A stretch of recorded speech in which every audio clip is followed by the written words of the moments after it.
สวัสดีค่ะยินดีต้อนรับสู่ช่องพระนุนะคะฝนตกทั้งคืนเลยนะคะตกคักตกแน่พี่น้องฝนตกทั้งคืนนะคะ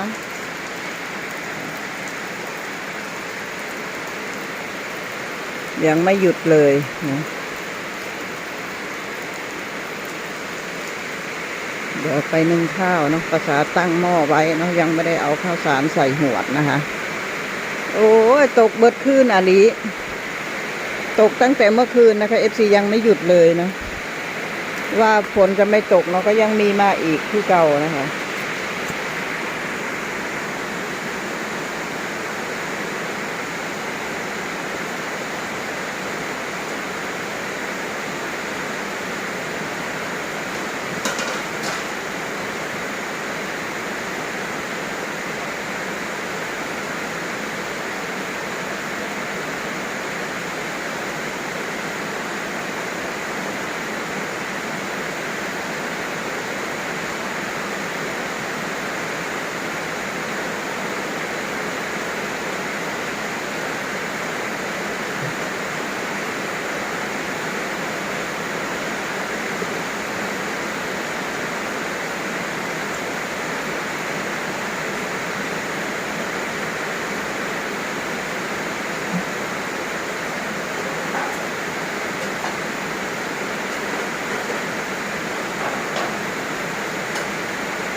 หนักขึ้นเรื่อยๆนะคะฝน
ตั้งหม้อข้าวแล้วก็ล้างจานนะคะเอฟซีนะกว่าข้าวจะสุกก็ล้างจานเสร็จเรียบร้อยนะคะ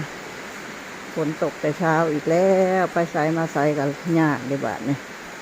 ค่ะสำหรับคลิปนี้ก็ขอจบไว้เพียงแค่นี้นะคะฝากกดไลค์กดแชร์กดติดตามช่องพระนุนะคะขอบคุณทุกท่านที่ติดตามรับชมนะคะเจอกันใหม่คลิปหน้านะคะสำหรับคลิปนี้สวัสดีค่ะ